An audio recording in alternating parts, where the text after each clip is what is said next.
mahasiswa dari Fakultas Kesehatan Masyarakat Universitas Halu Oleo angkatan 2018. Di sini saya akan menjelaskan mengenal rapid diagnosis tes COVID-19. Di awal tahun 2020, dunia digemparkan dengan merebaknya virus jenis baru yaitu virus corona dan penyakitnya disebut sebagai COVID-19. Awalnya penyakit ini bermula dari Wuhan, Tiongkok pada bulan Desember 2019. Coronavirus adalah suatu kelompok virus yang menyebabkan penyakit pada manusia dan hewan. Beberapa jenis coronavirus diketahui dapat menyerang pada sistem pernapasan seperti batuk, pilek, hingga yang lebih serius. Selanjutnya adalah manfaat rapid test.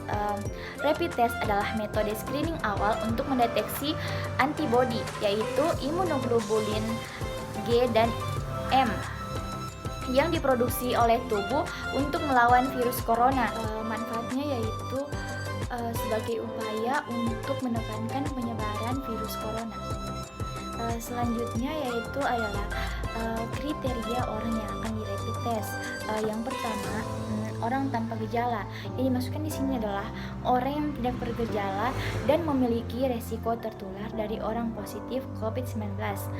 Orang tanpa gejala merupakan kontak erat dengan kasus positif COVID-19.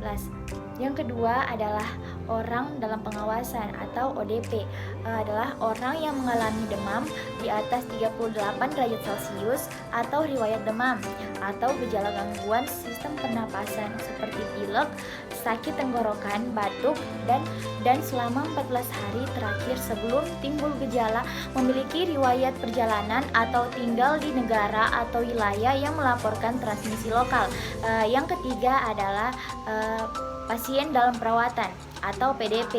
Yang dimaksudkan di sini adalah yang pertama, orang dengan infeksi saluran pernapasan akut atau ISPA, yaitu demam di atas 38 derajat Celcius atau riwayat demam disertai satu di antara gejala atau tanda penyakit pernapasan seperti batuk, sesak napas, sakit tenggorokan, pilek, dengan ISPA berat atau pneumonia berat membutuhkan perawatan di rumah sakit dan tidak ada penyebab lain berdasarkan gambaran klinis.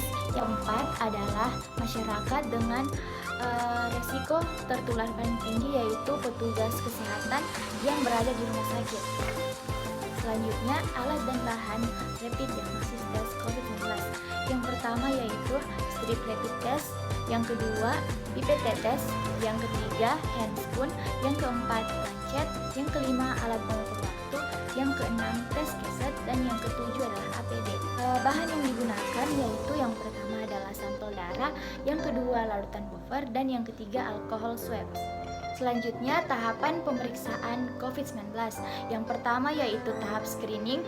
Pasien akan melalui tes wawancara dan observasi. Yang kedua adalah tahap medical check up. Selanjutnya akan dilakukan cek darah. Cek darah ini memang tidak bisa digunakan untuk mendeteksi virus corona, tetapi dapat memberikan gambaran atau petunjuk penting mengenai masalah kesehatan yang dialami.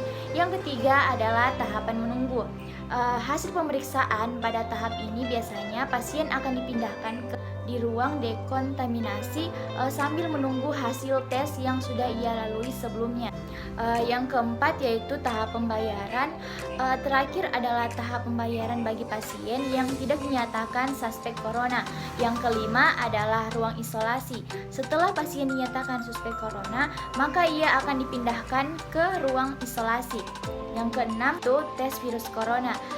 Tes ini dilakukan dengan mengambil sampel jaringan sel pada hidung atau tenggorokan.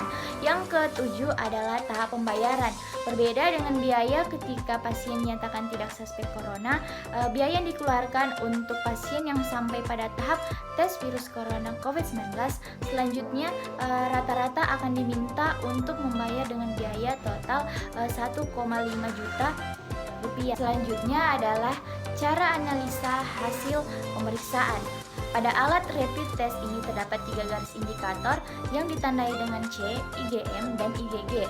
Hasil tes akan keluar dalam 15 menit. Jika setelah 15 menit tidak ada satupun garis yang muncul dari ketiga indikator, maka tes dinyatakan gagal dan harus diulang. Sementara bila hasilnya terdapat garis pada indikator C, berarti hasilnya negatif. Namun, jika garis muncul pada indikator IgM, maka hasil tersebut merupakan pertanda seseorang berada dalam fase awal infeksi.